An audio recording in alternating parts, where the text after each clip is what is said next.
नमस्कार दोस्तों, मैं हूं आपके साथ मैं नरेंद्र। आप सभी का स्वागत है हमारे ख़ास कार्यक्रम खुला आकाश में। और आज हम बात करने वाले हैं महिलाओं के सुरक्षा के उपायों को लेकर। हमारे साथ स्टूडियो में हमारी ख़ास मेहमान अंतर्राष्ट्रीय कराटे प्लेयर और self defence expert Harsha Sahu ji हैं। हर्षा जी, आपका बहुत बहुत स्वागत है। नमस्कार। हर्षा जी, सबसे पहले आपके बारे में जानना चाहेंगे। जैसा कि आप सभी जानते हैं कि मैं हर्षा साहू अंतर्राष्ट्रीय खिलाड़ी, और मैंने सोचा कि कराटे जो मैंने सीखा है वो महिलाओं को कैसे वापस किया जाए या महिलाओं को की सुरक्षा में कैसे इसको यूज़ किया जाए, इसलिए मैंने सेल्फ डिफेंस की टेक्निक बनाकर छोटे छोटे ऐसे सावधानियां बनाकर महिलाओं तक और बेटियों तक पहुंचाने का प्रयास किया। इसीलिए आज जैसा कि सभी आप जानते हैं मुझे सेल्फ डिफेंस एक्सपर्ट के नाम से। जी, सेल्फ डिफेंस की बात करें तो मतलब एक सबसे पहला सवाल मेरे जहन में ये आ रहा है कि हर कोई सीखना चाहता है, स्पेशली महिलाएं जानना चाहती हैं, उस एक्टिविटीज़ में जो है पार्ट लेना चाहती हैं, लेकिन एक झिझक हो जाती है। तो क्या रीज़न हो सकता है कि महिलाएं झिझकती हैं कि वो सेल्फ डिफेंस के लिए खुलकर आगे नहीं आ रही हैं? सेल्फ डिफेंस उनको ऐसा लगता है कि सेल्फ डिफेंस मतलब पूरा कराटे जो टेक्निकली जो हम सीखते हैं, जैसे 3 साल 4 साल का कोर्स होता होगा, उसके लिए बहुत टेक्निक लगती होगी, बहुत ज़्यादा ताकत लगता होगा। और कई बार कराटे जैसा खेल है उसको लड़कों के नाम से भी जाना जाता है, तो पारिवारिक रूप से या सामाजिक रूप से उनको बेटियों को इसमें आगे आने नहीं दिया जाता। लेकिन मैं आपको बताना चाहूँगी कि कहीं ना कहीं सेल्फ डिफेंस के लिए आपको पूरा कराटे सीखने की कोई ज़रूरत नहीं है। कहीं ना कहीं हम कुछ ऐसे टेक्निक्स हैं, कुछ सावधानियां हैं, ये हम सेल्फ डिफेंस उसको बोलते हैं कि जैसे कि किसी भी तरीके से आप कहीं जा रहे हैं और आपको क्या क्या सावधानियां बरतनी पड़ेगी और आपके शरीर में कौन से वीक पॉइंट हैं, कौन से स्ट्रॉन्ग पॉइंट हैं, ये सारी जानकारियां हम सेल्फ डिफेंस के तहत देते हैं। तो इसको आप शॉर्ट कोर्स में भी सीख सकती हैं ना, इसके लिए आपको कराटे ड्रेस पहनने की ज़रूरत है। आप जैसे सिचुएशन में रहती है, जैसे माहौल में रहती हैं, उसी तरीके से आप सेल्फ डिफेंस की टेक्निक वहाँ पर भी सीख सकती हैं। सेल्फ डिफेंस के कोई प्रकार हैं या कैसे इजी वे में सेल्फ डिफेंस से महिलाएं अपनी रक्षा कर सकती हैं, सुरक्षा कर सकती हैं? देखिए, इसके कोई प्रकार तो नहीं है, जैसा कि मैंने पहले भी बताया कि ये कुछ सावधानियां हैं। जैसे मान लीजिए हम ट्रैवल करने जा रहे हैं, ट्रैवल करने के समय क्या क्या सावधानियां बरतनी चाहिए, या हम लेट नाइट हम कहीं रास्ते से आ रहे हैं और हमारे साथ हम अकेले हैं और हमारा कोई पीछा कर रहा है, तो हमको उस सिचुएशन से कैसे निकलना चाहिए। तो वो सिचुएशन के हिसाब से जब हम टेक्निक्स बनाते हैं, वो बताते हैं, तो उसको आप एक प्रकार भी बोल सकते हैं। और जैसे कभी आप ट्रेन में हैं या फिर बस में हैं या ऑटोज़ में हैं, तो वहाँ पर आप कौन सी टेक्निक यूज़ करेंगी, तो ये सारे आप एक तरीके से सेल्फ डिफेंस के प्रकार आप बोल सकते हैं। मैं इस पे आगे बात करूंगा, लेकिन अब सवाल ये उठता है कि हमें मतलब कुछ ऐसे उपाय जानने चाहिए जो महिलाओं के लिए, बुजुर्गों के लिए, बच्चों के लिए, सबके लिए बेहद ज़रूरी हो। तो कोई ऐसा महत्वपूर्ण टिप आप देना चाहें इन तमाम लोगों को, क्योंकि सेल्फ डिफेंस आज के ज़माने में हर किसी के लिए बेहद ज़रूरी है। क्या कहेंगे आप? देखिए, सेल्फ डिफेंस ज़रूरी तो बहुत है, क्योंकि आज की डेट पे अगर हम जब हम सुबह उठते हैं, न्यूज़पेपर हम पढ़ते हैं, तो न्यूज़पेपर में या फिर हम न्यूज़ चैनल लगाते हैं, तो एक ना एक ऐसा न्यूज़ होता है जिसमें महिलाओं के साथ गैंग रेप हो गया, या ये महिला शिकार हो गई छेड़खानी की, या फिर घरेलू हिंसा की शिकार हो गई। ऐसा कुछ ना कुछ मामला हमको देखने को मिलता है। जैसे अभी 2 दिन पहले मैं न्यूज़ देख रही थी, उसमें ये बताया गया कि मुंबई में एक निर्भया कांड को फिर से दोहराया गया। तो जब पढ़ती हूँ या सुनती हूँ तो बहुत बुरा लगता है, और मुझे ऐसा लगता है कि मैं क्यों उन महिलाओं तक, उन बेटियों तक नहीं पहुँच पा रही हूँ। इसीलिए जैसे आज हम साक्षात्कार जो कर रहे हैं, उसके माध्यम से हम कुछ ऐसे टिप्स भी बताएंगे कि जो महिलाओं को नहीं पता। सबसे पहली चीज़, जो हमारे अंदर एक डर होता है, हर महिला, हर बेटी के अंदर एक डर होता है। मान लीजिए वो रास्ते में जा रही है, अचानक से अगर 4 लड़के सामने खड़े होते हैं, तो लड़की आप ही आप डरने लग जाती है। ये मैंने भी फील किया, इसलिए मैं बता रही हूँ। हम कहीं ना कहीं डरने लगते हैं, तो वही डर, उस डर से जब आप जीत जाती है ना, तो उस समय जो आपका कॉन्फिडेंस लेवल रहता है, वही आपका मेन सुरक्षा है, सेल्फ डिफेंस है मेरे हिसाब से। क्योंकि अगर मैं डरती रही तो मैं कुछ भी नहीं कर पाऊंगी। मैं थोड़ा सा बस सोचूं कि मैं हर लड़की ये सोच ले कि मुझे सेल्फ डिफेंस आता है, क्या करेगा वो?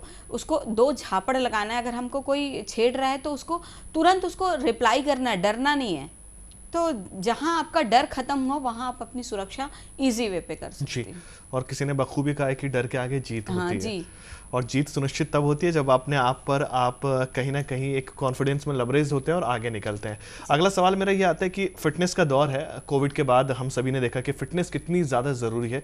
तो क्या सेल्फ डिफेंस के लिए फिटनेस कितना ज़रूरी है? मैं जानना चाहूँगा कितनी फिटनेस की रिक्वायरमेंट है जब आप सेल्फ डिफेंस सीख रहे हैं। देखिए, फिटनेस तो आज के दौर पे एक फैशन भी बोल सकते हैं, और जैसा कि 2 साल से हम जिस दौर से गुजर रहे हैं, तो कहीं ना कहीं फिटनेस को लेकर लोगों में बहुत ही ज़्यादा जागरूकता आई है। और हर लोग, चाहे वो जेंट्स हो लेडीज़ हो, हर कोई अपने फिटनेस को लेकर अवेयर है और कुछ ना कुछ कर रहा है। चाहे वो घर पे योगा कर रहे हैं या फिर रनिंग कर रहे हैं, वॉक कर रहे हैं, हर चीज़। आजकल तो आप देख रहे हैं कि जिम का भी काफ़ी ज़्यादा प्रभाव है लोगों में। तो उसी तरह सेल्फ डिफेंस भी अगर आप फिटनेस के साथ करते हैं तो जो आपका मूवमेंट होगा वो बहुत एक्टिवली होगा और बहुत स्पीड से आप उनको रोक सकते हैं। मान लीजिए कोई आप ऐसे रास्ते से चल रहे हैं, आपका कोई हाथ पकड़ लेता है, तो आप धीरे से अगर छुड़ाने का प्रयास करेंगे जब तक वो व्यक्ति अपनी पकड़ को मजबूत कर लेगा। वहीं अगर आप फिट हैं तो आप एक्टिवली तुरंत उसका हाथ, जैसे आपका किसी ने हाथ पकड़ा, आपने तुरंत झटके से उसको छुड़वाया तो उसका हाथ छूट जाता है। लेकिन वहीं अगर मैं ऐसे ही थोड़ा सा उनको टाइम देती हूँ तो वो भी पकड़ को मजबूत कर लेता है। तो कहीं ना कहीं फिटनेस तो हर जगह मायने रखती है। उसी तरह सेल्फ डिफेंस में भी अगर आप फिट हैं तो बहुत अच्छे से सेल्फ डिफेंस कर सकते हैं।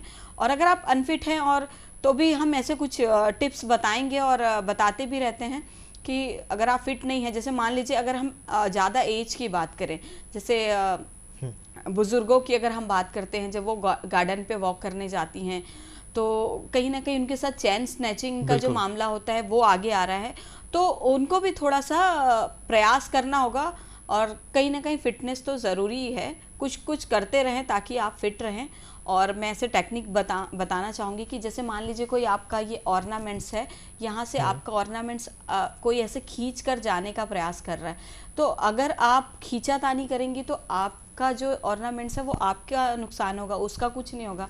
तो आपको क्या करना है कि कहीं यहाँ से उसने अगर हमारा चैन या फिर मंगलसूत्र पकड़ता है तो हमको पहले उसके हाथ को लॉक करना होगा ताकि वो छुड़ा ना सके। अगर छुड़ा के जाएगा तो ये उसके हाथ में होगा, तो इसलिए हमको उसके हाथ को लॉक करना होगा।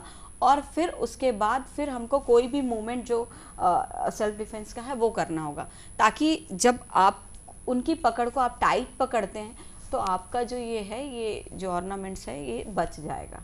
तो ऐसे बहुत सारे टेक्निक्स हैं जो आप करेंगे तो अपनी चीज़ों को आप बचा सकते हैं। जी, बखूबी आपने बहुत ख़ास टेक्निक हमें बताई, क्योंकि चेन स्नैचिंग की घटनाएं लगातार बढ़ रही हैं। और मैं जानना चाहूँगा टेक्निक से एक ऑपरेशन गर्जना, जिसको कई सारे लोगों ने सराहा, दिल्ली तक इसकी गूंज हुई। ऑपरेशन गर्जना आपने चलती ट्रेन में महिलाओं को, बच्चियों को जो है सेल्फ डिफेंस की ट्रेनिंग दी, तो इस ऑपरेशन गर्जना के बारे में आप क्या कहना चाहेंगी? देखिए, ऑपरेशन गर्जना तो हमने एक स्टार्ट किया था कि बहुत सारी महिलाओं को इकट्ठा करके हमने हर साल, मतलब पूरे छत्तीसगढ़ में जितने ज़िले हैं वहाँ पर हमने ऑपरेशन गर्जना किया था एक साथ एक ही समय पर, और 8 साल से लेकर 80 साल की महिलाओं के लिए। और जिसकी आप बात कर रहे हैं, जो जिसकी गूंज दिल्ली तक हुई थी, कहीं ना कहीं वो हर कोई जानता है, उसका नाम था रेल गर्जना। रेल गर्जना का मतलब है हमने चलती ट्रेन पे हमने सेल्फ डिफेंस सिखाने का प्रयास किया। ज़्यादातर महिला बुगी में हम गए, और जब ट्रेन चल रही है, कई बार होता है कि चलती ट्रेन में कोई भी व्यक्ति या तो आपका चैन खींचकर या आपका पर्स खींचकर या मोबाइल खींचकर कूद जाता है वहाँ से, या फिर डब्बे से ऐसे भाग जाता है। तो उस सिचुएशन पर आपको क्या करना है, आपको अपने सामान की सुरक्षा कैसे करनी है, और भीड़ में कहीं ना कहीं आपके पर्स का चैन खोलकर वहाँ से कुछ भी अपनी चीज़ें निकाल कर जो भाग जाते हैं, वहाँ पर आपको कैसी सुरक्षा करनी है, इसका प्रयास हमने किया था और वो काफ़ी सराहा गया। इवन जो हमारे रेलवे मंत्री थे, उन्होंने भी हमारे ट्वीट को रीट्वीट करके बहुत बहुत बधाई भी दी थी हमको कि ये बहुत अच्छा आपका प्रयास है। कि क्योंकि जब मैं ऐसे इंटरव्यूज़ करती थी और या फिर जब मैं सेल्फ डिफेंस सिखाती थी तो हमेशा मेरे पास एक क्वेश्चन आता था, उसमें ये कहा जाता था कि आपको ऐसा नहीं लगता कि आप महिलाओं को इकट्ठा करके आप सिखाती हैं? कहीं ना कहीं आप ये देखिए कि हमको ट्रेन के अंदर महिलाओं को सुरक्षा की ज़रूरत है, बसों में महिलाओं को सुरक्षा की ज़रूरत है, ऑटोज़ में सुरक्षा की ज़रूरत है। तो हमने जीआरपी पुलिस के माध्यम से एक प्रयास किया कि ट्रेन के अंदर महिलाओं के साथ कैसी कैसी चीज़ें होती है और हम उस समय कैसे सुरक्षा कर सकते हैं, ये हमने प्रयास किया। और बहुत सारे जैसा हम बोल सकते हैं कि वेटिंग हॉल्स में हमने किया, और जो ट्रेन चल रही है यहाँ से हम रायपुर में बैठे हैं और रायपुर के एक एक बोगी को कंप्लीट करते हुए हम दुर्ग तक पहुँचे। दुर्ग के वेटिंग हॉल में और प्लेटफॉर्म में हमने यात्रियों को करके दिखाया, और साथ में हमने खुद नहीं किया, हमने वहाँ पे मौजूद यात्री थे जो महिला यात्री या पुरुष यात्री, उनसे बात की, उनको लेकर उनके साथ में हमने किया और इसको यात्रियों ने भी बहुत सराहा। इवन मुझे याद भी है कि रेल गर्जना के बाद जब मैं एक बार ट्रेन में जा रही थी तो कुछ लोगों ने मुझे पहचाना और कहा कि आप वही है ना जो ट्रेनों में सेल्फ डिफेंस सिखा रही थी। तो कहीं ना कहीं जो हमारा प्रयास था, जो जीआरपी पुलिस का, जो मितान पुलिस टाइम्स जो संस्था थी, उसका जो प्रयास था वो कहीं ना कहीं दिखा कि आप फोटो नहीं खिंचा रहे, आपने प्रयास किया और उसका असर भी हुआ। उसके बाद एक बच्ची का हमने सम्मान भी किया। उस एक लड़की थी जो ट्रेन में जा रही थी और कहीं ना कहीं वो एक अपराध का शिकार हुई। वो उसके पापा का पर्स को छीनकर वो व्यक्ति भाग रहा था। वो लड़की टेक्निक देखी थी और उसको लगा कि रेल गर्जना में मैंने टेक्निक सीखी है, और वो दौड़ के वो उस व्यक्ति को पकड़ी और फिर भीड़ लग गया और उससे पर्स लिया गया, उसको मारपीट जो भी उसके साथ हुआ और उस बंदे को फिर पुलिस के हवाले किया गया। तो कहीं ना कहीं उसका असर हुआ है रेल गर्जना का, और उसकी गूंज आज भी है और लोगों को पसंद आया और लोग बोल रहे हैं कि आप और फिर से आइए, रेल गर्जना जैसा कुछ करिए। तो हमारा प्रयास है, हम अभी प्लान कर रहे हैं इसके लिए। जी, जब जहन में गर्जना का जिक्र हो रहा है कि मतलब जब गरजना तो आवाज़ तो दूर तक पहुंचेगी। अब मेरा सवाल ये है कि आपने अभी तक कितनी महिलाओं को, बच्चियों को ट्रेनिंग दी और कितने सालों से जो है आपका ये प्रयास है? बिकॉज एक डेकेड से तो मैं ही देखते हुए आ रहा हूँ कि आप महिलाओं को और बच्चों की सुरक्षा के लिए जो है हमेशा कुछ ना कुछ करती रहती हैं, तो इसके बारे में हमें बताइए। देखिए, मैं पिछले 21 साल हो गया मेरे को कराटे के क्षेत्र में आए हुए, और मेरे गुरु श्री अजय साहू जी हैं, जिनको देखकर और जिनके मार्गदर्शन में मैंने स्टार्ट किया और उन्हीं के मार्गदर्शन में मैं सेल्फ डिफेंस की ओर गई। और आज मुझे 15 से 16 साल लगातार हो गया जब मैं बेटियों के बीच, पहले मैं स्कूलों के माध्यम से, मैंने स्कूल में स्टार्ट किया, फिर कॉलेजेस में स्टार्ट किया, फिर छोटे छोटे एनजीओज के माध्यम से, संस्था के माध्यम से। मैं हर दिन, मेरा कोई भी एक भी दिन ऐसा नहीं जाता जब मैं सेल्फ डिफेंस की ट्रेनिंग 50 से 100 महिलाओं को नहीं देती हूँ। आज कोविड काल में भी अगर हम बात करते हैं तो मैं हर दिन एक एक सेशन ले रही हूँ, और अभी तक जितना मुझे याद है, जो मेरे पास रिकॉर्ड है, उसके हिसाब से मैं 2.5 लाख से भी ज़्यादा महिलाओं तक पहुँच चुकी हूँ और उनको मैं जागरूक करने का प्रयास कर चुकी हूँ। उनको मैं बता चुकी हूँ कि अपनी सुरक्षा कैसे करना चाहिए। जी, और यहाँ से एक नई शुरुआत हो गई। अच्छा, शुरुआत से मैं आपसे कहना चाहता हूँ कि महिलाओं के लिए लॉस तो बहुत सारे हैं, लेकिन फिर भी एक महिला अगर रात को ट्रैवल कर रही है तो सेल्फ डिफेंस के दृष्टिकोण से या आपकी दृष्टिकोण से किस तरीके से जो है उसे क्या सेफ्टी लेनी चाहिए, या क्या कुछ चीज़ें अपने साथ कैरी करनी चाहिए ताकि जो है उसके साथ कोई हादसा ना हो, वो कॉन्फिडेंट रहे और उसको अगर कोई परेशानी आती है तो वो आसानी से जो है उस परेशानी से निकल कर कुछ नया कर पाए? देखिए, जैसा कि मेरा एक चैनल है, उसमें मैंने कुछ वीडियोस भी डाले हैं, और जो कि आज मैं यहाँ पर फिर से बताऊंगी कि जब भी आप ट्रैवल करती हैं तो आपके पास कुछ ऐसी चीज़ें होनी चाहिए। और मैं तो ये भी बताती हूँ कि अगर आप कुछ पर्स में नहीं डालते हैं, पर जो भी चीज़ आपके पास है, जैसे आप हमेशा मोबाइल हम अपने पास हमेशा रखते हैं, तो मोबाइल का यूज़ आप हमेशा कॉल करने या मैसेजेस के लिए यूज़ करते हैं, लोग उसको नेगेटिव में लेते हैं। पर अगर आप सुनसान जगह पर हैं और कोई व्यक्ति आपका पीछा कर रहा है, तो उस मोबाइल को आप क्या कर सकती हैं कि आप मोबाइल पे लगी, उसको लग रहा है कि मोबाइल में है और आपका पीछा कर रहा है, आप चल रही हैं, अचानक से आप मोबाइल को लाइव ऑन कर दीजिए। लाइव ऑन करके उसके सामने खड़े हो जाइए कि तू जो भी करने वाला है देख, सारी दुनिया देखेगी तुमको। तो हम उसका यूज़ कर सकते हैं। मोबाइल को आप लाइव करेंगे तो उसका चेहरा हर अपराधी व्यक्ति जो होता है वो हमेशा डरपोक होता है। जितना मैं जानती हूँ, जितना मैंने ट्रेनिंग दी है और मुझे जो फीडबैक मिला है, जो भी अपराध करने वाला व्यक्ति होता है बहुत कमज़ोर होता है। वो कहीं ना कहीं उसके अंदर एक डर होता है, चाहे अपने पहचान छुपाने की डर या किसी भी प्रकार का डर होता है। तो अगर आप मोबाइल को लाइव ऑन करते हैं तो वो अपना पहचान छुपाने के लिए वो उस जगह से भाग भी सकता है और आप उसके छेड़खानी से बच सकते हैं। अगर आपके पास चाबी है, चाबी को भी आप सेल्फ डिफेंस के लिए यूज़ कर सकती हैं। आप यहाँ पर चूड़ी आपने पहन रखी है, उस चूड़ी को तोड़ के उसकी जो नोक होती है वो सामने वाले के चेहरे पे अगर आप करती हैं या उससे उसको चोट पहुंचाने का प्रयास करती हैं तो कहीं ना कहीं आप उनकी पकड़ से छूट सकती हैं। हम जो दुपट्टा ओढ़ते हैं, चुन्नी ओढ़ते हैं, वो भी हमारे लिए सेल्फ डिफेंस का एक हथियार है। मतलब एक वेपन्स के रूप में हमारे पास जो भी चीज़ें हैं, हम उसको वेपन्स के रूप में अगर इस्तेमाल करते हैं तो हम अपनी सुरक्षा इजी वे पे कर सकते हैं, किसी की भी मदद लेने की ज़रूरत नहीं। जैसे आप चुन्नी आपने ऐसे हमेशा हम ऐसे ओढ़ते हैं, कोई व्यक्ति आपको पकड़ने आ रहा है, चुन्नी से आप उसके हाथ को ब्लॉक कर सकती हैं और उसी चुन्नी से आप उसको बांध के आप उसको उसके ग्रोइंग पार्ट पे अटैक करके आप उस जगह से भाग सकती हैं। या आपके पास चुन्नी, आपको कुछ समझ नहीं आ रहा, उस चुन्नी में आसपास अगर पत्थर है उसको बांधिए और घुमाइए उसको। मतलब देखिए, आप जो चाहें वो कर सकते हैं, आपके पास जो चीज़ें अवेलेबल है। आप जो हम पिन लगाते हैं उससे भी आप अपनी सुरक्षा कर सकती हैं। ये सारी चीज़ें जो टेक्निक से, ये मैंने जब मैं रेल गर्जना कर रही थी मैंने सारी चीज़ें करके दिखाई हैं। और जब हम चलती ट्रेन में ये जब प्रोग्राम कर रहे थे तो एक व्यक्ति ने मुझे कहा भी कि आप मतलब कोई बहुत हैवी वेट का एक व्यक्ति था, उसने कहा कि मुझे आप छुड़ा कर दिखाइए। उसने मेरा गला बहुत तेज, बहुत ज़ोर से गला दबाया और ट्रेन की दीवार पे ऐसे ले जाके टिका दिया। गला दबाने के बाद उसने जब मेरा गला दबाया तो मेरा हाथ उसके हाथ तक पहुंच नहीं रहा था। तो मैंने टेक्निक लगाई, मैंने दिमाग लगाया। मैं हमेशा मैं बच्चों को भी सिखाती हूँ कि आप उनके वीक पॉइंट पे अटैक करिए। तो वीक पॉइंट क्या क्या होता है? हमारा आँख वीक पॉइंट है, नाक वीक पॉइंट है। अब यहाँ से देखिए आप, ये थ्रोट है, ये वीक पॉइंट है। तो जब उसने मेरा गला दबाया, मेरा हाथ नहीं पहुंच रहा था, तो मैंने उनके दोनों हाथ के बीच से ऐसे अंगूठा ले जाकर उसके थ्रोट पे पूरी ताकत से प्रेस किया। तो उसका हाथ जो था वो, उसको खांसी आने लगी और उसका हाथ मेरे हाथ से, और मैं यहाँ से मैंने उसको गले में प्रेस किया और अपना घुटना उठा के उसके ग्रोइंग पार्ट के सामने ले जाकर रोक दिया। तो उसका हाथ मेरे गले से, हाथ उसका नीचे आ गया।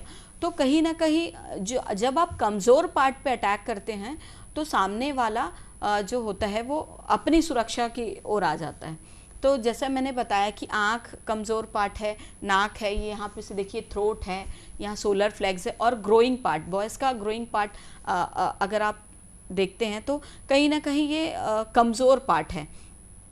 तो कमज़ोर पार्ट पे जब भी आप अटैक करेंगे तो आप उनकी पकड़ से बहुत अच्छे से छूट सकते हैं। जी, यहाँ पर बात करेंगे कि आपने ब्लाइंड जो महिलाएं हैं या जो बच्चियां हैं उनको भी सेल्फ डिफेंस की ट्रेनिंग दी है, तो वहाँ पर एक अलग चैलेंजेस आए होंगे, क्योंकि किस तरीके से जो है ब्लाइंड बच्चे अपने आप को प्रोटेक्ट कर सकें। तो उस इंसिडेंट के बारे में मैं जानना चाहूँगा, उस घटना के बारे में, उस पूरे जो सेशन आपने लिया था जो भी बहुत फेमस था उसके बारे में जानना चाहूँगा मैं।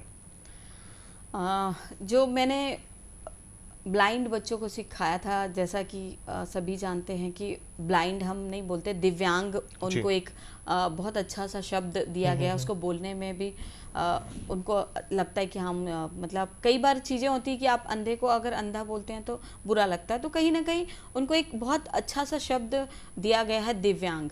तो उन 30 दिव्यांग बच्चों को जब मेरे पास महिला आयोग के माध्यम से आया था, मुझे ये भी यही कहा गया था कि आपके लिए चैलेंज, आप तो इतने लोगों को सिखाती है, कुछ नया तुमको देना है।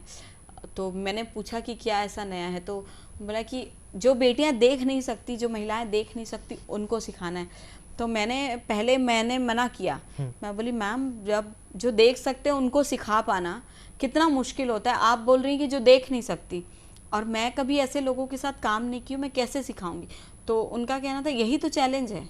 तो एक संस्था के माध्यम से और महिला आयोग के माध्यम से हमने ये प्रयास किया, और सच में ना मेरे लिए वो बहुत एक पुण्य जैसा लगता है। और जब मैं बताती हूँ तो मेरे रोंगटे भी खड़े होते हैं। उन बच्चियों को जो मैंने सिखाया वो मेरा सबसे बड़ा अचीवमेंट मैं मानती हूँ।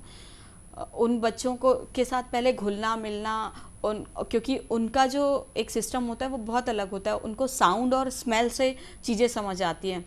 तो उनको साउंड के माध्यम से मैंने पहले उनको बताया कि यहाँ से अगर आवाज़ आएगी तो आपको इधर अटैक करना है। इस टाइप से चीज़ों को लेकर सुबह 7 बजे हमारी क्लासेस स्टार्ट होती थी, बीच बीच में गैप होता था, जैसे लंच है, ब्रेकफास्ट है।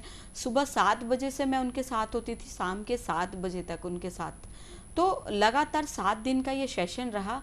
और जिस दिन इसका डेमोस्ट्रेशन हुआ था और डेमो में हमने कुछ लड़कों को बुलाया था, और उस लड़कों को वो जो महिलाएं थी, वो जो बेटियां थी, ऐसे उठा कर पटक रही थी। तो उस समय महिला आयोग ने और समाज कल्याण बोर्ड, महिला आयोग से हर्षिता पांडे मैम और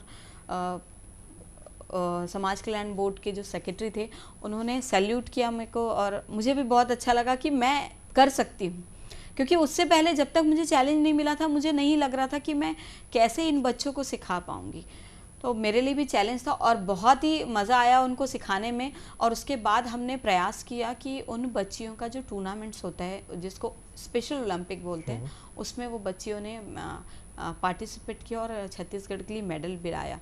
तो कहीं ना कहीं जब आप ऐसे स्पेशल लोगों के लिए काम करते हो ना, वो आपका बहुत बड़ा अचीवमेंट होता है। जी, और बिल्कुल ये दर्शाता है कि किस तरीके से आप एक अच्छे समाज की ना सिर्फ कल्पना कर रहे हैं, बल्कि लोगों को प्रेरित कर रहे हैं कि किस तरीके से एक अच्छा समाज हम स्थापित कर पाएँ। आगे और तो मैं जानना चाहूँगा कि महिलाओं की हेल्प के लिए कोई हेल्पलाइन नंबर आप हमारे तमाम दर्शकों को बताना चाहेंगे? मतलब जब भी कोई विपत्ति आए, कोई मुसीबत आए, तो उस नंबर पे कोऑर्डिनेट करके निश्चित तौर पर हम विपत्ति को टाल सकते हैं। देखिए, जैसा कि मैंने बताया, आपको टेक्निक्स भी बताई, और सबसे बड़ी चीज़ है कि अगर आप सुरक्षा की बात करें तो सबसे बड़ा सेल्फ डिफेंस तो मैं बोलूँगी कि आप जिस सिचुएशन में फंसे हैं, उस सिचुएशन में कोई एक भी जो टेक्निक मैंने बताई है, या कोई भी सुरक्षा की एक टेक्निक करने के बाद आप उस जगह से भाग जाइए, वही आपका सबसे बड़ा सेल्फ डिफेंस है। और भागने के बाद आप या फिर आप कहीं फंसी हैं तो आप कुछ हेल्पलाइन नंबर होते हैं, उसमें आप मदद ले सकती हैं। जैसे कि हमारे छत्तीसगढ़ का हेल्पलाइन नंबर है 112, एक ये नंबर सब ओवर जिसको बोलते हैं। तो आप 112, और 112 आप बहुत इजी वे पे, अगर आप नहीं डायल कर सकती हैं तो आप अपने फ़ोन को आपने पकड़ा है और उसको 2 बार आप लॉक बटन को आप प्रेस करती हैं ना, तो डायरेक्ट 112 नंबर कॉल हो जाता है। तो हम सामने वाले को बता भी नहीं रहे और 112 को कॉल हो गया, और हम बात करके उनको अपनी ओर बुला सकते हैं। तो ऐसे बहुत सारे नंबर हैं। 1099 1099 नंबर भी हमारा एक हेल्पलाइन नंबर है, तो उसमें भी आप कॉल कर सकते हैं। जी, हर्षा जी, आपने इतना कीमती समय हमें दिया, उसके लिए बहुत बहुत शुक्रिया। Thank you so much Harsha ji. तमाम दर्शकों से भी मैं कहना चाहूँगा कि सतर्क रहिए, सावधान रहिए, और आप सभी से हम वापस मुलाकात करेंगे एक नए कार्यक्रम के साथ। तब तक के लिए अपना ख्याल रखिए और कोविड प्रोटोकॉल्स को फॉलो कीजिए। धन्यवाद।